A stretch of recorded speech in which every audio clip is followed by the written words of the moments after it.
On the morning of February 1st, 1943, a Boeing B-17F Flying Fortress, serial number 41-24406, nicknamed All-American, sat on the tarmac at an airfield in Tunisia, North Africa, being prepared for a bombing mission. The aircraft was assigned to the 97th Bombardment Group, a unit that had been operating in the Mediterranean theater since late 1942, flying missions against Axis forces in North Africa and against targets in Italy and occupied Europe. The All-American and her crew were preparing for what should have been a routine mission, a daylight bombing raid against Axis facilities in Tunisia, where German and Italian forces were making their last stand in North Africa against advancing Allied armies. No one involved in the mission preparation that morning could have imagined that by the end of the day, the All-American would become one of the most famous aircraft in military aviation history, that photographs of the severely damaged bomber would become iconic images of World War II, and that the crew's survival would be considered one of the most remarkable feats in aviation. The Boeing B-17 Flying Fortress was the primary heavy bomber used by the United States Army Air Forces in the European and Mediterranean theaters during World War II. The B-17 was designed in the mid-1930s as a strategic bomber capable of flying long distances at high altitude to attack targets deep in enemy territory. Boeing engineers created an aircraft that was revolutionary for its time, a four-engine bomber with a range of over 2,000 miles, a service ceiling above 30,000 feet, and defensive armament that included up to 13 50-caliber machine guns positioned to provide overlapping fields of fire against attacking fighters. The B-17 was large and imposing, with a wingspan of 103 feet, a length of 74 feet, and a maximum takeoff weight of over 65,000 pounds when fully loaded with fuel, bombs, and ammunition. The aircraft earned its Flying Fortress nickname because of its heavy defensive armament and because early demonstrations of the prototype showed formations of B-17s bristling with machine guns that could theoretically defend themselves against fighter attacks without requiring escort fighters. The theory that bombers could defend themselves proved more complicated in practice than designers anticipated, but the B-17 was nonetheless a remarkably durable aircraft that could absorb tremendous battle damage and continue flying. The B-17's structural strength came from its design philosophy, emphasizing redundancy and robustness. The airframe was built with multiple load-bearing elements so that if some were damaged, others could carry the loads. The control systems had backup and redundant connections so that damage to one cable or linkage wouldn't completely disable the aircraft. The four engines provided enough power that the B-17 could maintain altitude and controlled flight on just two engines, sometimes even on one engine if the aircraft was lightly loaded. This survivability was essential because daylight bombing missions over defended targets exposed B-17s to intensive anti-aircraft fire and fighter attacks that inflicted severe damage on aircraft that didn't have the Flying Fortress's durability. The crew of a B-17 consisted of 10 men, each with specific duties essential to the aircraft's operation and mission success. The pilot and co-pilot sat in the cockpit in the nose of the aircraft, controlling flight and managing the engines and systems. Behind them sat the flight engineer and top turret gunner, who maintained the aircraft's mechanical systems and operated the dorsal gun turret.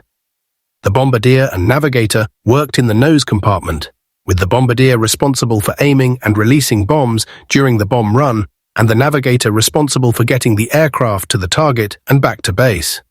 The radio operator worked amidships, maintaining communications with base, and with other aircraft in the formation. Four gunners manned defensive positions, the ball turret gunner in a spherical turret under the fuselage, two waist gunners who fired from windows on either side of the rear fuselage, and the tail gunner in the extreme rear of the aircraft. These 10 men worked as a team, depending on each other completely, knowing that any failure in performance by one crew member could kill them all. The crew assigned to All-American on February 1st, 1943, was typical of B-17 crews in composition and routine and experience. The pilot was Second Lieutenant Kendrick R. Bragg, Jr., a young officer who had completed flight training in the United States and had been flying combat missions for several months. Bragg was responsible for flying the aircraft, making command decisions, and ensuring the crew performed their duties effectively. The co-pilot was Second Lieutenant Godfrey Engel Jr., who assisted Bragg with flying duties and would take over if Bragg was incapacitated.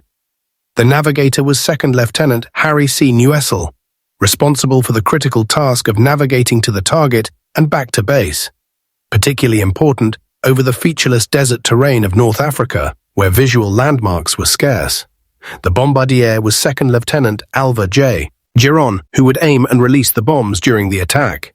The flight engineer and top turret gunner was Technical Sergeant Lloyd G. Jennings. The radio operator was Technical Sergeant Michael Zirk. The bull turret gunner was Staff Sergeant Elton Conda. The two waist gunners were Staff Sergeant Morris Robbins and Staff Sergeant George Eisel. The tail gunner was Staff Sergeant Sam Sarpolis. These 10 men would survive an experience that by all logic should have killed them. The mission briefing on the morning of February 1st detailed the target, an Axis facility near Tunis that intelligence had identified as important to German and Italian operations. The 97th Bombardment Group would fly TI as part of a larger formation of B-17s and B-24s, approaching the target at altitude and bombing in formation to concentrate the bomb pattern and overwhelm enemy defenses. Intelligence officers briefed the crews on expected enemy fighter opposition, warning that German Messerschmitt Bf-109 and Focke-Wulf FW-190 fighters were active in the area and would likely attack the bomber formation. The crews were reminded to maintain formation discipline, to watch for fighters, and to coordinate defensive fire. Weather forecasters predicted clear skies over the target, good visibility, and light winds at altitude, all favorable conditions for accurate bombing. The mission was expected to last several hours from takeoff to landing, with most of that time spent flying to and from the target area. The ground crews prepared all-American for the mission with the meticulous attention to detail that characterized American air operations. Mechanics inspected the 4 Wright R-1820 radial engines, checking oil levels, examining spark plugs, testing magnetos, ensuring everything was functioning properly. Armament specialists loaded bombs into the bomb bay, carefully securing the weapons and connecting the release mechanisms. They also loaded tens of thousands of rounds of .50 caliber ammunition for the defensive machine guns, feeding belts into the turrets and gun positions.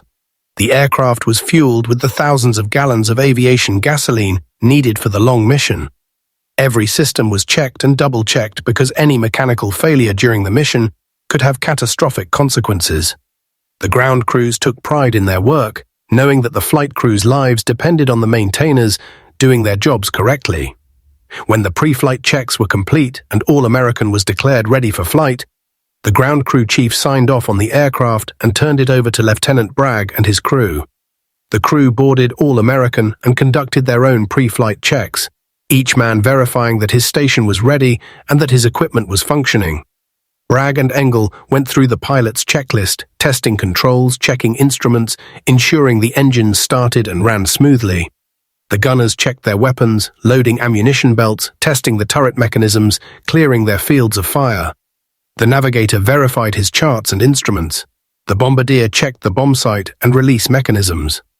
The radio operator tested communications equipment. When everyone reported ready, Bragg started the engines one by one, the massive radial engines coughing to life with clouds of smoke before settling into the distinctive throaty roar of Wright ER-1820s at idle. All-American taxied to the runway, took its position in the formation sequence, and waited for the signal to take off.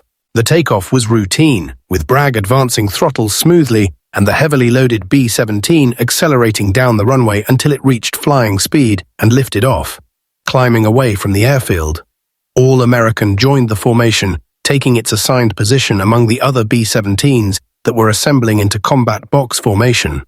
The combat box was a defensive formation where bombers flew in staggered positions that allowed their defensive guns to provide overlapping coverage, creating zones of concentrated fire that attacking fighters would have to penetrate.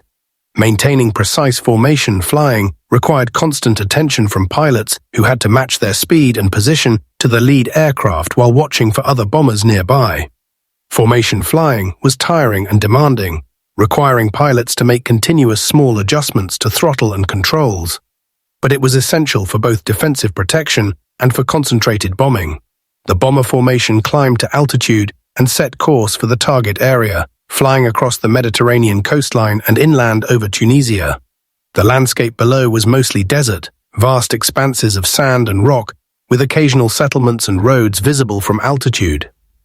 The formation flew at around 25,000 feet, high enough that the crews needed oxygen masks to breathe, and where the temperature was well below freezing despite the desert heat far below. The flight to the target area took over an hour, time spent in cramped discomfort, breathing through oxygen masks, watching the sky for enemy fighters, maintaining vigilance despite the monotony.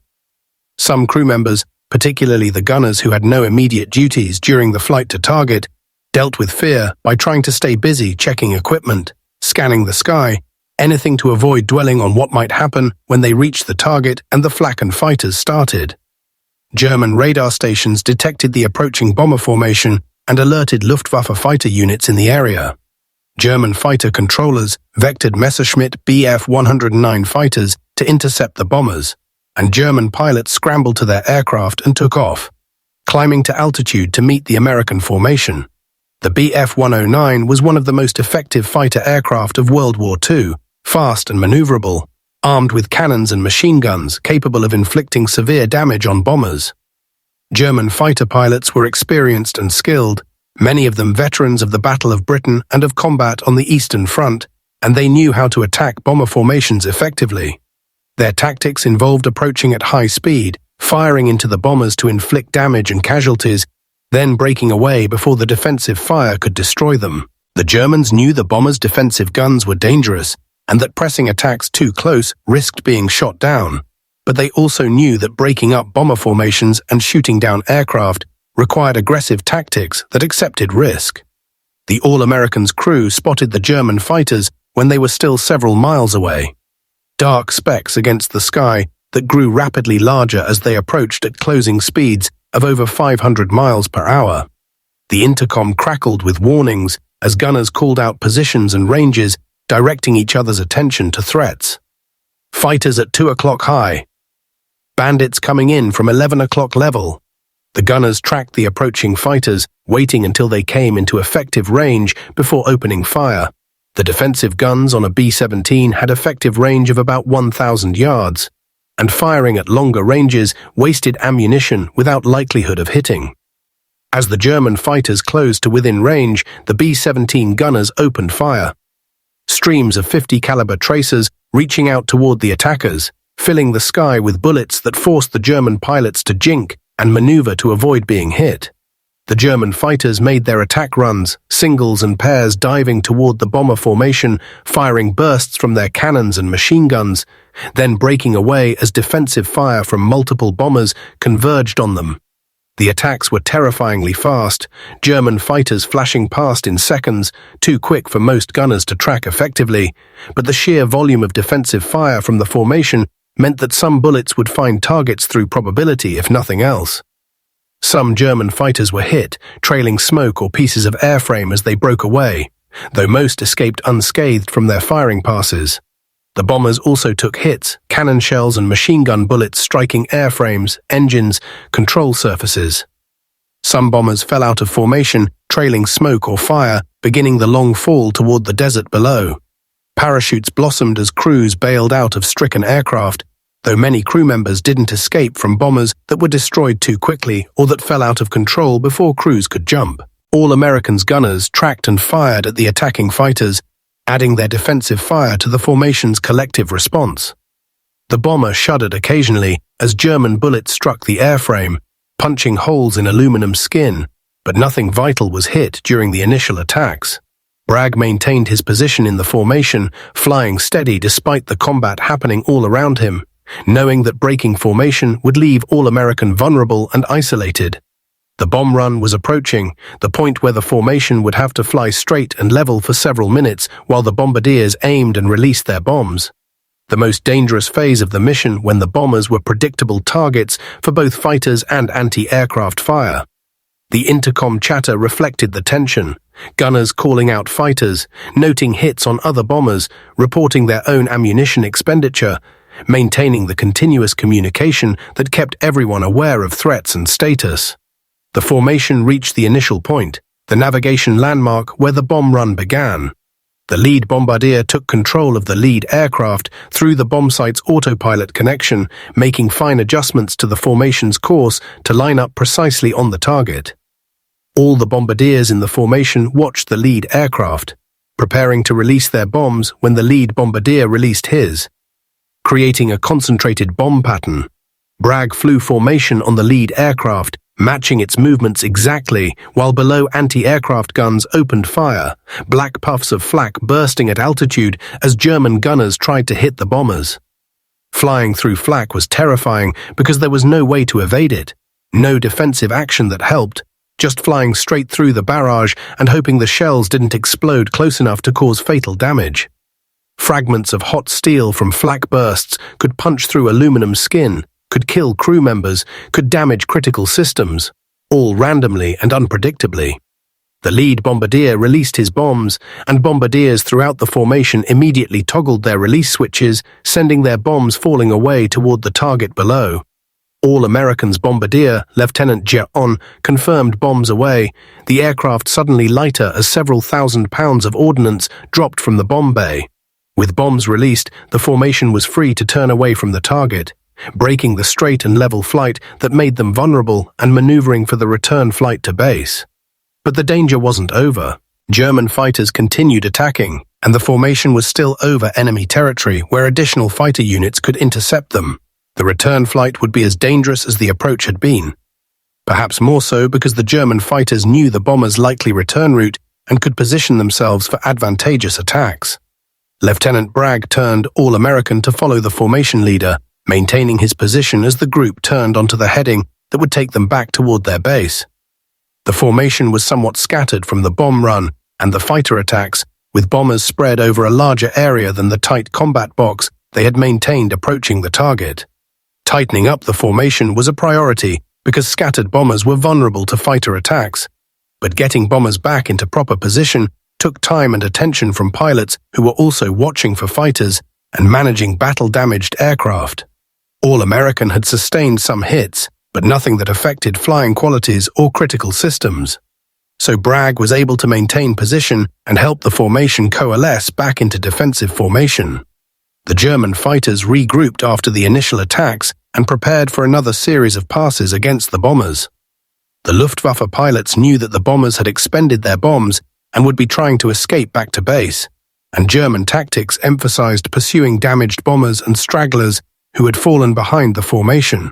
A damaged bomber struggling to keep up with the formation, or one that had fallen out of formation entirely, was a relatively easy target for fighters who could attack repeatedly without facing the concentrated defensive fire that a tight formation could produce. The German pilots scanned the American formation, looking for these vulnerable targets, watching for aircraft trailing smoke, losing altitude, or falling behind. Several German fighters focused on bombers that appeared damaged, pressing attacks despite defensive fire, determined to finish off aircraft that seemed likely to go down. One German fighter, a Messerschmitt Bf-109 piloted by an unidentified Luftwaffe pilot, made an attack run on the bomber formation from above and behind, a classic fighter tactic that used altitude advantage to build speed in a dive before firing and breaking away. The Bf-109 dove toward the formation, the pilot selecting his target and preparing to fire. What happened next occurred in seconds, too fast for anyone to react or prevent. The Bf-109 either misjudged its attack angle, or was hit by defensive fire and lost control, or suffered a mechanical failure. But regardless of the cause, the fighter didn't break away from its attack run as it should have. Instead, the Bf-109 continued its dive directly into the path of All-American, and at a closing speed of over 500 miles per hour, the fighter and the bomber collided. The collision was catastrophic for both aircraft. The Bf-109's left wing struck All-American's fuselage just forward of the tail section, slicing through the B-17's aluminum skin and structural members like a saw blade cutting through wood. The fighter's wing and fuselage tore through All-American's tail section, essentially severing the tail from the rest of the aircraft. The impact sheared off the Bf-109's wing and sent the German fighter tumbling out of control. The pilot likely killed instantly or knocked unconscious by the impact forces. The Bf-109 fell away from the formation in pieces, doomed, the pilot's fate sealed. For all American, the situation was equally catastrophic, but not immediately fatal. The collision had cut through the fuselage at approximately the position of the tail gunner's station, destroying structural members, severing control cables, and creating a wound in the aircraft that left the tail section attached to the forward fuselage by only a few strips of aluminum skin and some control cables. The immediate effect of the collision was violent. The aircraft shuddered from the impact, jerked as the aerodynamics changed suddenly, and began behaving erratically as control inputs produced unexpected results. Lieutenant Bragg, who had been flying formation normally, suddenly found himself fighting for control as the bomber's tail tried to separate completely and the aircraft's stability and control characteristics changed drastically. The control wheel felt wrong. The responses were wrong, and Bragg instantly knew something catastrophic had happened, even though from the cockpit he couldn't see what had hit them or what damage the aircraft had sustained. Co-pilot Engel grabbed the control wheel as well, both pilots wrestling to maintain some semblance of controlled flight as All American threatened to spin or dive out of control. The intercom exploded with voices as crew members called out what they were seeing. The waist gunners, Staff Sergeants Robbins and Eisel, were in the rear fuselage and had been thrown around by the collision impact. They looked aft toward the tail section and saw something that seemed impossible. The entire tail section of the aircraft had separated except for a few strips of metal and was hanging at an angle, connected to the forward fuselage but clearly no longer structurally integrated with the aircraft.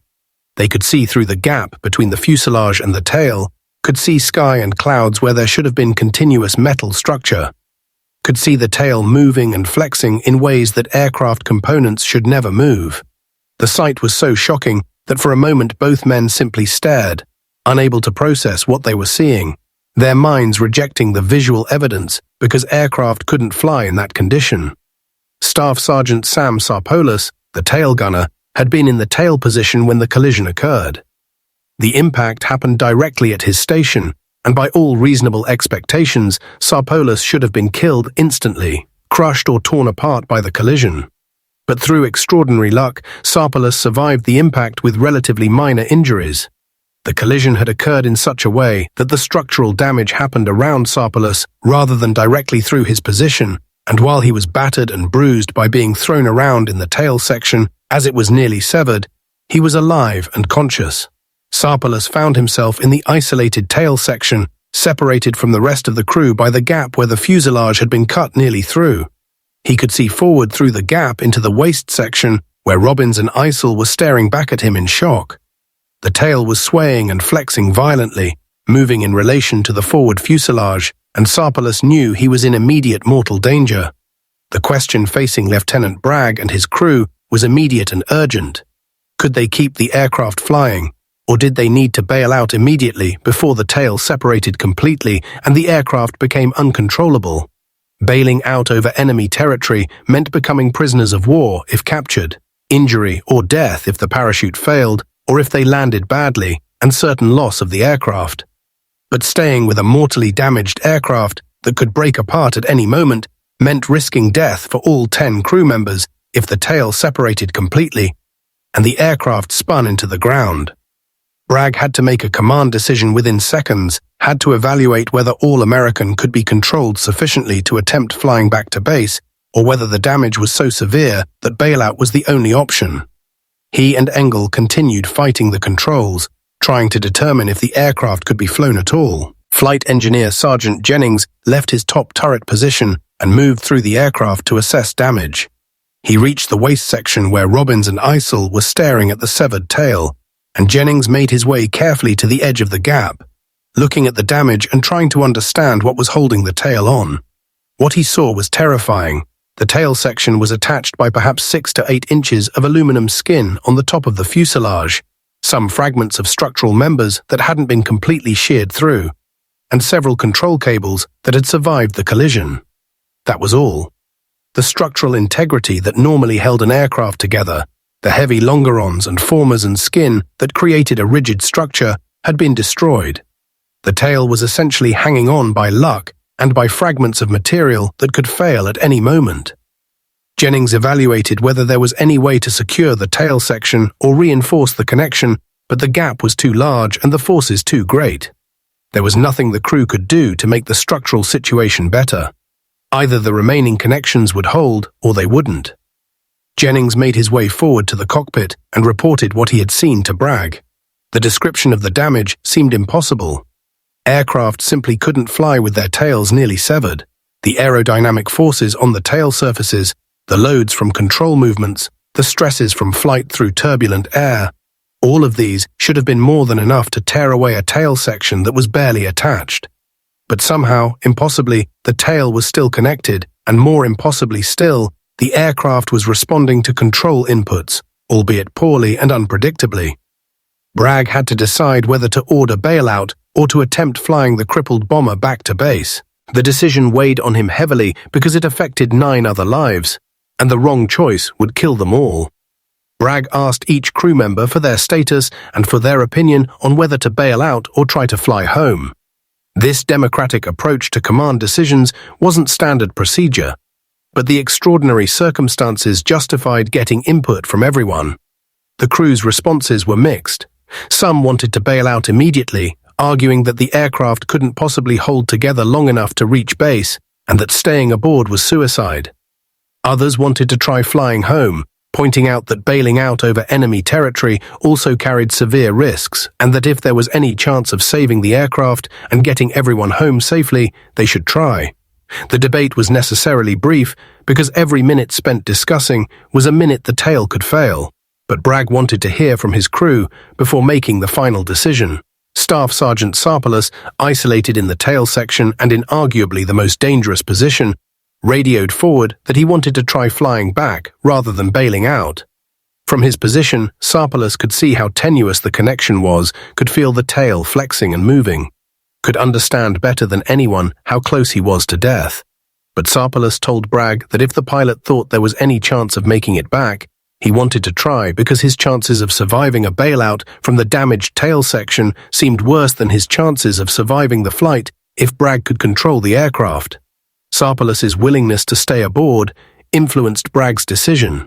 If the man in the most dangerous position was willing to risk the flight home, then Bragg felt he should try to save the aircraft and crew rather than ordering everyone to bail out. Bragg made the decision. They would try to fly all American back to base. He ordered the crew to throw out everything they could to lighten the aircraft and reduce the stresses on the damaged structure. Machine guns were unbolted from their mounts and thrown out, except for those that couldn't be removed quickly. Ammunition cans were heaved overboard. Equipment, spare gear, anything not essential for flight was jettisoned. The crew worked quickly, knowing that every pound removed was one less pound of stress on the fragile connection holding the tail on. The bull turret gunner, Sergeant Conda, climbed out of his turret, which was retracted into the fuselage, and the crew discussed whether they could jettison the entire turret to save its weight, but decided the time and effort required to remove it wasn't worth the risk of further weakening the structure. Bragg experimented carefully with the controls, trying to determine what control inputs the aircraft would respond to and what movements to avoid because they destabilized the aircraft or put stress on the damaged tail connection. He discovered that gentle control inputs worked, that he could maintain altitude and could turn carefully, but that aggressive maneuvering or rapid control movements caused the tail to flex violently and threatened to tear it loose completely. The aircraft had to be flown with extraordinary delicacy, tiny movements of the controls, avoiding any turbulence if possible, essentially nursing the crippled bomber through the air. This kind of careful flying was mentally and physically exhausting, requiring total concentration and smooth coordination between Bragg and Engel, who were both on the controls trying to keep the aircraft stable. Navigator Nuessel plotted the most direct course back to base, calculating that the return flight would take approximately 90 minutes if they could maintain current speed and altitude. 90 minutes of keeping the damaged aircraft flying, 90 minutes during which the tail could separate at any moment, 90 minutes of uncertainty and fear. Bragg had to decide whether to try to stay with the formation or to fly independently. Staying with the formation provided some protection from fighter attacks, but it required maintaining formation speed and position, which would be difficult or impossible with the damaged aircraft. Flying independently allowed Bragg to fly at whatever speed and altitude worked best for the damaged bomber, but left All-American vulnerable to fighter attacks without the formation's defensive firepower. Bragg chose to stay near the formation if possible, but to prioritize keeping the aircraft under control over maintaining precise formation position. The return flight began with All-American lagging slightly behind the main formation, unable to maintain the formation's speed because the damaged tail created drag and because Bragg didn't dare use full power for fear of the increased airspeed creating forces that would tear the tail away. The other bombers in the formation could see All-American's damage, could see the tail hanging at an angle, and the crews of those other aircraft watched in disbelief as the crippled bomber continued flying.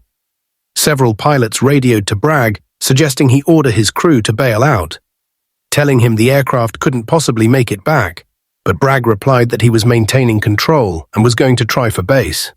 The escort fighters that were accompanying the bomber formation also noticed All-American's condition, and several fighter pilots positioned themselves near the damaged bomber, providing close escort and ready to fend off any German fighters that might try to attack the vulnerable aircraft.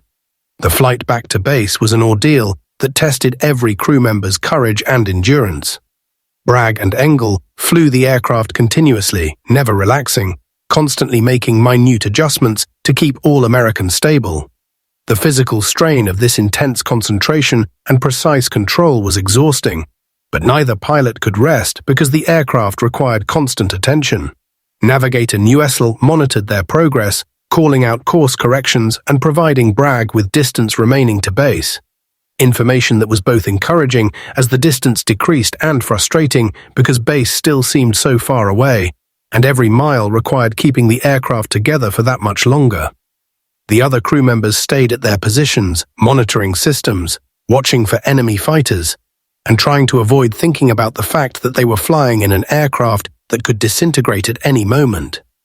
Staff Sergeant Sarpolis, in the isolated tail section, endured the worst of the return flight. He was alone, separated from the rest of the crew, sitting in a section of the aircraft that was barely attached and that was flexing and moving in ways that made it clear it could tear away completely. The wind noise was tremendous because air was flowing through the gap where the fuselage had been cut, creating a roar that made hearing almost impossible. The cold at altitude was intense, well below zero, and Sarpolis was exposed to the wind blast in ways the rest of the crew in the enclosed fuselage weren't. He couldn't wear his parachute in the confined tail position, which meant if the tail separated, he would fall with no chance of survival. Sarpolis later described the return flight as the longest 90 minutes of his life, time that seemed to stretch endlessly while he waited for the tail to tear away and send him tumbling to his death. The minutes crawled by with agonizing slowness as All-American limped toward base. Bragg maintained careful control, avoiding any unnecessary movements, keeping the aircraft as stable as possible in the thin air at 20,000 feet. Every small pocket of turbulence, every slight change in wind direction caused the damaged tail section to flex and sway, reminding the crew that their survival depended on a few strips of aluminum skin and some control cables that could fail at any instant. The radio operator, Sergeant Zook, maintained contact with base, providing updates on All-American's condition and estimated time of arrival. The base operations officer, receiving these reports about a B-17 flying with its tail nearly severed, initially didn't believe what he was hearing and asked for confirmation, thinking there must be some miscommunication or exaggeration. When Zook confirmed that the tail section was indeed hanging on by fragments and that the aircraft was attempting to fly back, base operations immediately began preparing for an emergency landing. The airfield prepared for All-American's arrival by clearing runways, positioning emergency vehicles, and alerting medical personnel that a severely damaged aircraft would be attempting a landing with possible casualties. Fire trucks moved into position near the runway, crews standing by with foam and water ready to suppress any fires that might result from a crash landing. Ambulances positioned themselves where they could reach any point on the runway quickly. Ground personnel who weren't essential to the emergency response gathered at vantage points where they could watch the landing. Word having spread that an impossibly damaged B-17 was attempting to return to base. The atmosphere was tense with anticipation and dread. everyone aware that they might witness either a miraculous survival or a catastrophic crash. As All-American descended from altitude approaching the base area, Bragg faced the most dangerous phase of the entire ordeal: landing the aircraft. The landing would require significant changes in speed, altitude, and configuration, all of which would put additional stresses on the damaged tail connection. Bragg would need to slow the aircraft to landing speed by reducing power, which changed the aerodynamic forces on the airframe. He would need to lower the landing gear, which created drag and changed the aircraft's trim. He would need to lower flaps to provide additional lift at slower speeds, another configuration change that affected how the aircraft handled. Each of these necessary steps for landing could be the thing that finally caused the tail to separate. Bragg discussed the landing approach with Engel and Jennings, thinking through each step and trying to anticipate problems. The decision was made to perform a straight-in approach with minimal maneuvering, keeping the aircraft as stable as possible throughout the descent and landing. Bragg would lower the landing gear and flaps as late as possible in the approach to minimize the time spent in configurations that might stress the tail. The landing would be attempted with power on, maintaining engine thrust to keep airflow over the tail surfaces and provide some measure of control authority. Normal landing procedure called for cutting power just before touchdown, but Bragg planned to keep power on until the wheels were on the ground, accepting the risk of a longer landing roll in exchange for maintaining control as long as possible. The crew was instructed to brace for impact and to be ready to evacuate immediately after landing, in case the aircraft caught fire or the tail collapsed during the landing roll. All-American entered the traffic pattern at the airfield, and observers on the ground got their first clear view of the damage. What they saw seemed impossible. The tail section was clearly separated from the forward fuselage, hanging at a downward angle, connected by what appeared from the ground to be nothing substantial. The gap between fuselage and tail was visible even from hundreds of yards away, a space where there should have been continuous structure, but instead was empty air, with just fragments of metal bridging the gap. Ground crew members who had maintained B-17s, who understood the aircraft's structure intimately, stared in disbelief. Several said out loud that the aircraft couldn't be flying, that what they were seeing violated everything they knew about aircraft structures and aerodynamics. Yet All-American was flying, was maneuvering for landing, was approaching the runway under control despite damage that should have been instantly fatal. Bragg lined up on the runway, fighting to keep the aircraft stable in the lower, denser air near the ground where the aerodynamic forces were different from altitude. He called for landing gear down, and the gear extended with its usual mechanical sounds and vibrations. The gear doors opened, the wheels dropped and locked into position, and the aircraft's drag increased significantly, requiring power adjustments to maintain approach speed. The tail flexed as the gear came down, the changing forces threatening to complete the separation, but the connection held. Bragg called for flaps, and Engel moved the flap lever carefully, extending the flaps in stages rather than all at once, trying to avoid sudden changes in the aircraft's behavior. The flaps deployed, the wings changed shape to provide more lift at slower speeds, and All-American settled into its final approach configuration. The approach was agonizingly slow and careful, Bragg making constant tiny adjustments to maintain the proper glide path and airspeed. Too fast and the increased forces might tear the tail away. Too slow and the aircraft might stall and crash short of the runway. The narrow margin between these extremes required perfect judgment and precise control. Engel called out airspeed and altitude, giving Bragg the information he needed to maintain the approach. 130 knots, 200 feet. 125 knots, 150 feet. 120, 100 feet. The runway threshold approached. The ground rose to meet All-American, and Bragg began the flare, the gentle nose-up rotation that slowed the descent rate and prepared the aircraft for touchdown. The tail flexed dramatically during the flare as control inputs moved the elevators, and for a heart-stopping moment it seemed the tail would tear away completely, but somehow it held. The main landing gear touched down on the runway with a jolt that ran through the entire aircraft. Bragg kept the nose up as long as possible, keeping weight off the nose gear, trying to maintain control. The propellers were still turning, engines still producing power, as the bomber rolled down the runway.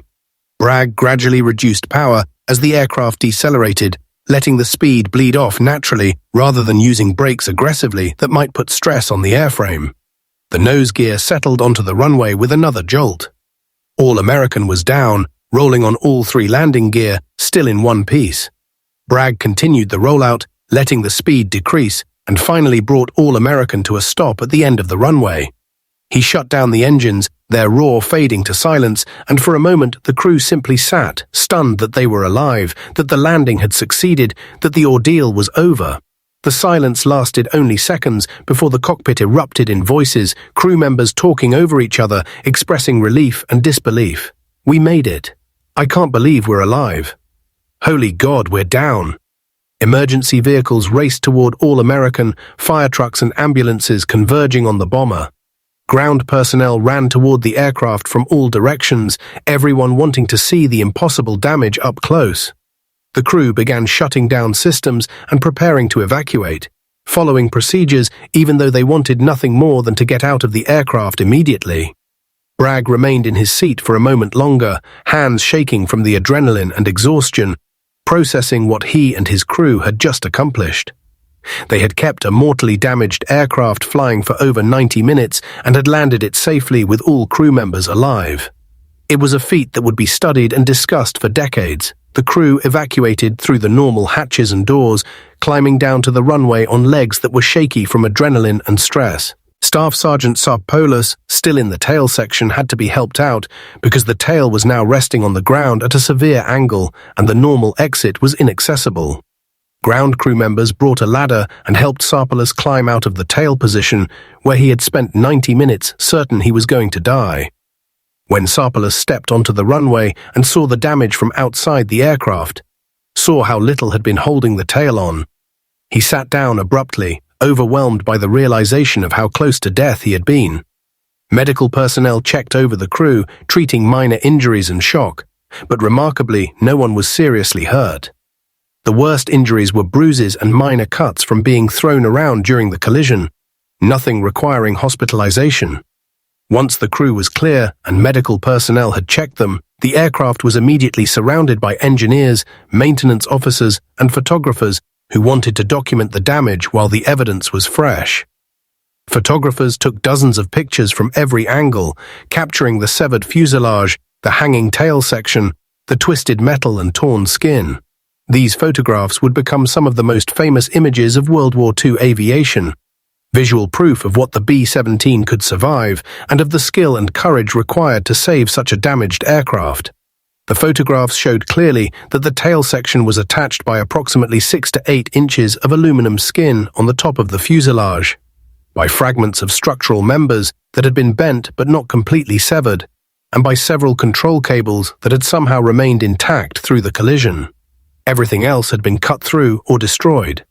The gap between fuselage and tail was roughly 4 to 5 feet vertically, enough space that a person could have climbed through if they had been reckless enough to try during flight. Engineering officers examined the damage and tried to understand how the aircraft had remained flyable. The vertical stabilizer and rudder were still attached to the tail section and had apparently continued functioning well enough to provide directional stability. The horizontal stabilizers and elevators had also remained functional, allowing Bragg to maintain pitch control despite the damaged connection.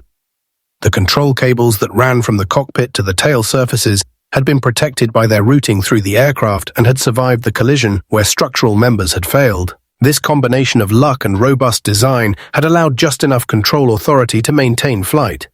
The engineers concluded that if the collision had occurred a few inches in any direction, cutting different structural members or severing different control cables, the aircraft would have been uncontrollable and would have crashed immediately. The German Bf-109 that had collided with All-American was never found intact. Pieces of the fighter had fallen across the North African desert, and while some wreckage was recovered, the German pilot was never identified. Whether the collision was the result of miscalculation during an attack run, or battle damage affecting the fighter's controllability, or some mechanical failure, was never determined. The German pilot almost certainly died in the collision or in the immediate aftermath when his damaged fighter fell out of control.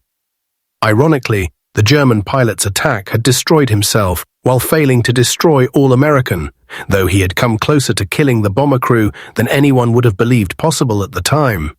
The question of what to do with All-American after landing was quickly answered. The aircraft was declared a total loss and was not returned to service. The damage was too extensive to repair economically, and even if the fuselage could be reconstructed, the stresses and flexing during the flight home had likely caused hidden damage throughout the airframe that would make the aircraft unsafe even after apparent repairs. All-American had flown its last mission. The aircraft was stripped of any salvageable equipment and parts that could be used to maintain other B-17s. Then the hulk was scrapped. Before scrapping, however, the aircraft was preserved long enough for official investigations, for engineering studies, and for the photographs that would document the damage for history. The photographs taken immediately after landing would circulate throughout the Army Air Forces, would be used in training materials, and would eventually become famous well beyond military circles. The crew of All-American was debriefed extensively about the incident. Intelligence officers wanted to understand exactly what had happened, how the aircraft had been damaged, and how the crew had managed to bring it back. Engineering officers asked detailed questions about how the aircraft had handled, what control responses had been like, what procedures the crew had used to assess and manage the damage. The information gathered from these debriefings contributed to improved understanding of B-17 structural capabilities and to refinement of procedures for dealing with catastrophic damage.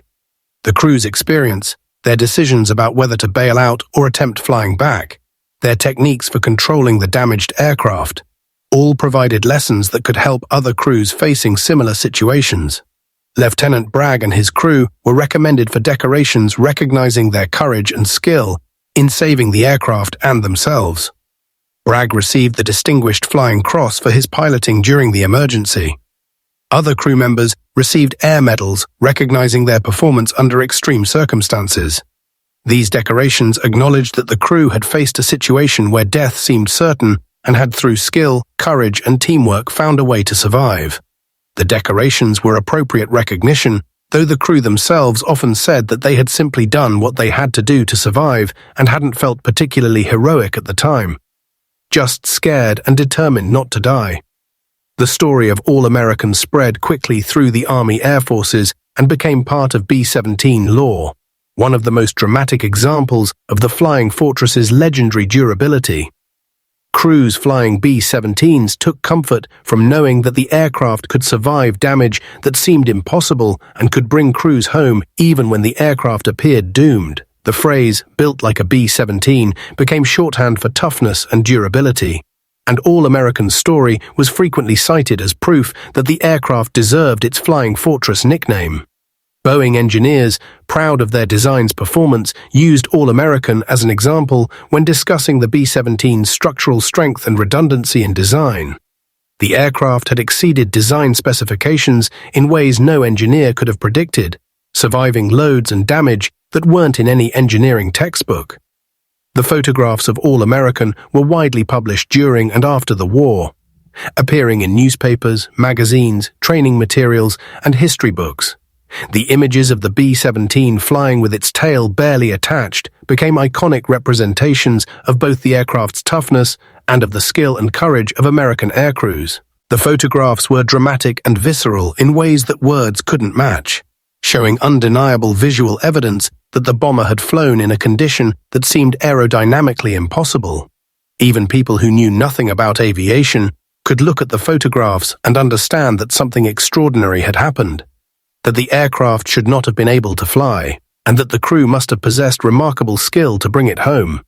Post-war analysis of All-American's flight included aerodynamic studies trying to understand how the aircraft had remained controllable with such severe fuselage damage. Engineers used the photographs and crew testimony to recreate the damage in drawings and eventually in computer models, analyzing the airflow around the damaged airframe and the control authority that would have been available to the pilots. The studies confirmed that the aircraft had been barely controllable, that the margin between controlled flight and loss of control had been tiny, and that Bragg's delicate handling and the crew's decisions to lighten the aircraft had been essential to survival. The studies also identified that All-American had been extraordinarily lucky in specific ways. The control cables that survived the collision, the structural fragments that held longer than probability suggested they should, and the absence of additional damage from turbulence or combat during the return flight. All of these factors had contributed to survival in a situation where multiple things had to go right for the crew to live. The crew members of All American went on to complete their combat tours and returned to the United States as the war progressed. Most returned to civilian life after the war, carrying memories of February 1st, 1943, memories that stayed vivid for the rest of their lives. In later years, as aviation history enthusiasts and historians tracked down surviving crew members for interviews, the men spoke about that day with a mixture of pride and lingering disbelief. They had survived an experience that should have killed them, had accomplished something that seemed impossible, and had proven both to themselves and to others that courage and skill could overcome circumstances that appeared hopeless. Several crew members said that surviving All American's flight gave them confidence that carried through the rest of their lives, a knowledge that they had faced the worst possible situation and had found a way to survive. Lieutenant Kendrick Bragg, the pilot whose skill had been essential to saving the aircraft and crew, completed his combat tour and returned to the United States. He remained in the Army Air Forces after the war, making the military a career, and eventually retired as a colonel. Bragg rarely spoke publicly about the All-American incident, preferring to credit the entire crew rather than accepting individual recognition. When asked about the flight in later interviews, Bragg emphasized that survival had been a team effort, that every crew member had performed flawlessly under extreme pressure, and that he had simply done what any trained pilot would do in the same situation. This modesty was characteristic of Bragg's generation, men who had done extraordinary things but who downplayed their accomplishments and focused on duty rather than heroism. Staff Sergeant Sam Sarpolis, the tail gunner who had endured the flight in the isolated and barely attached tail section, also completed his tour and returned home. Sarpolis spoke more openly about the experience than some of his crewmates, describing in interviews decades later what it had been like to sit in the tail knowing it could tear away at any moment, unable to do anything except wait and hope. Sarpolis said he had prayed throughout the return flight, making promises to God about what he would do if he survived, promises he said he kept after returning to civilian life.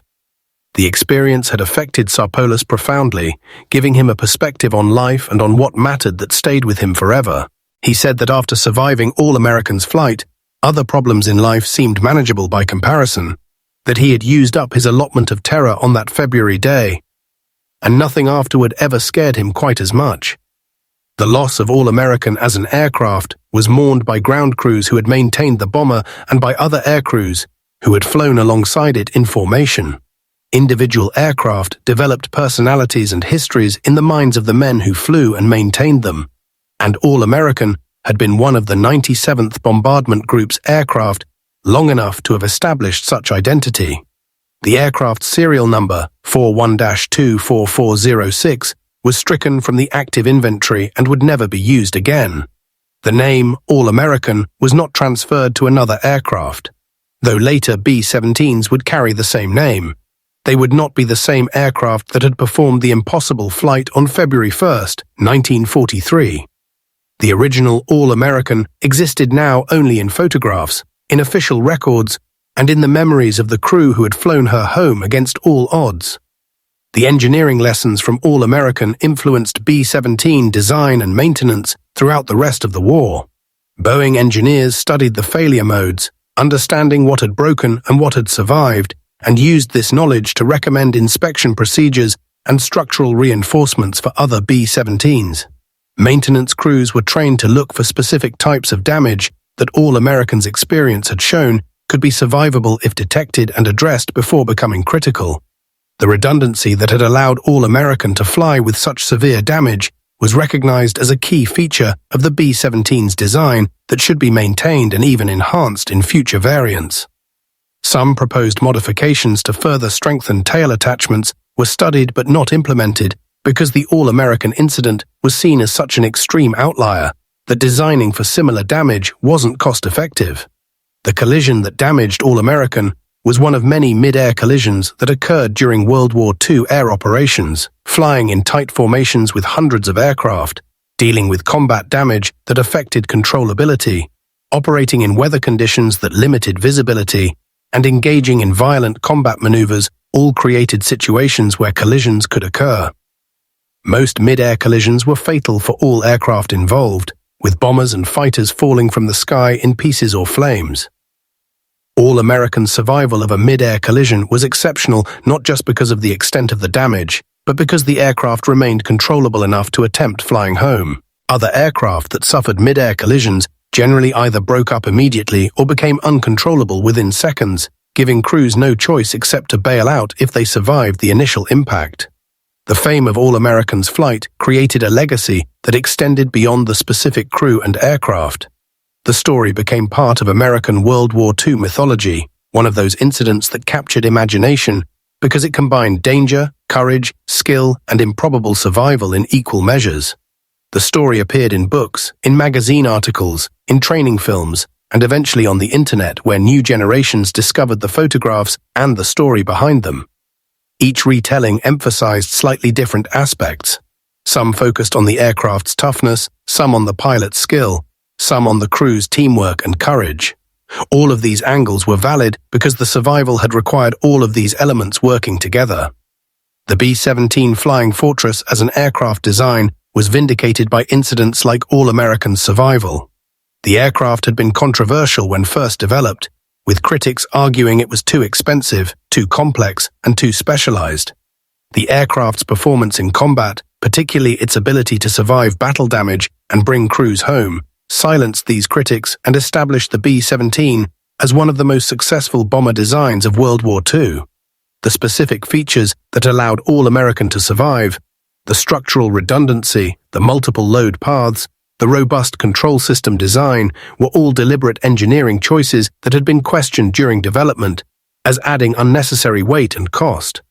All-American's flight proved that these features weren't unnecessary, but were essential to the aircraft's combat effectiveness and to the survival of its crews. The human dimension of All-American's story is what makes it compelling decades after the event. This wasn't just an aircraft surviving damage, it was 10 men facing death and refusing to accept it, working together to find a solution when no solution seemed possible. Each crew member had a choice during that flight, to give in to fear and despair, or to focus on doing whatever could be done to improve their chances of survival. Each chose to focus on duty and on trying to survive. The pilot and co-pilot flew the aircraft with skill that exceeded anything they had been taught, because no training program covered flying with a severed tail. The flight engineer assessed damage and made recommendations that helped the pilot understand what the aircraft could and couldn't do. The navigator got them home when navigating with a barely controllable aircraft was extraordinarily difficult. The tail gunner stayed at his post in the isolated tail section rather than attempting to crawl forward to the relative safety of the main fuselage. Every man performed his duty under circumstances that would have justified paralysis with fear, and that collective performance saved them all. The lessons from All-American extended beyond aviation and military contexts into broader applications.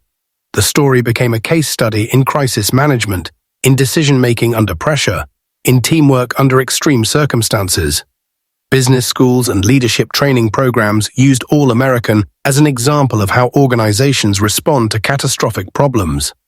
The crew's methodical approach to assessing damage, considering options, making decisions based on incomplete information, and executing plans under pressure illustrated principles that applied to any high-stakes situation requiring rapid response to emergencies. The fact that the crew survived when survival seemed impossible validated the approach of staying calm, using available resources, and refusing to give up even when circumstances seemed hopeless. The photographs of All-American remain powerful because they provide visual evidence of something that seems impossible. People looking at images of the aircraft, with its tail hanging on by fragments, can see clearly that the aircraft shouldn't be able to fly, which makes the fact that it did fly even more remarkable. The photographs short-circuit skepticism that might otherwise dismiss the story as exaggerated or fictional. There's no ambiguity in the images. The tail is nearly severed, the damage is catastrophic, and yet the aircraft made it home. The photographs are testimony that sometimes reality exceeds what seems possible, that human skill and courage can overcome circumstances that appear insurmountable, and that giving up is a choice that can be rejected even when logic suggests it's the only rational option. The legacy of All-American and its crew is preserved not just in photographs and records, but in the continuing tradition of aviation professionalism that values skill, courage, and crew coordination.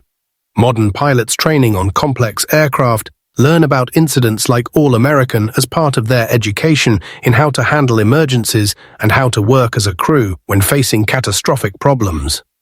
The specific techniques that Bragg used, the gentle control inputs, the careful management of the aircraft's configuration, the communication with the crew to gather information and make informed decisions.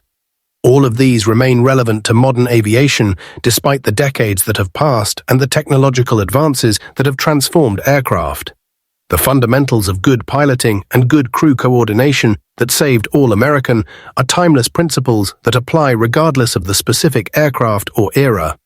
The story concludes with the knowledge that All-American's crew, by refusing to give up when giving up seemed the only logical choice, achieved something that entered history as one of aviation's most remarkable survival stories.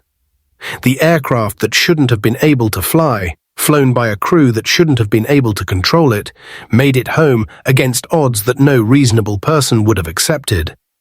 That accomplishment stands as testament to human capability when people are pushed to their limits and beyond. When survival requires exceeding anything that training or experience has prepared them for, and when giving up would be so easy, but is rejected in favor of trying despite impossible circumstances. All-American flew home on February 1st, 1943, carried by physics that barely worked, by structures that barely held, and by human will that refused to accept the apparently inevitable. That combination of engineering, luck, and human determination created a legacy that has endured for over 80 years and will continue to inspire as long as people value stories of courage and survival against impossible odds.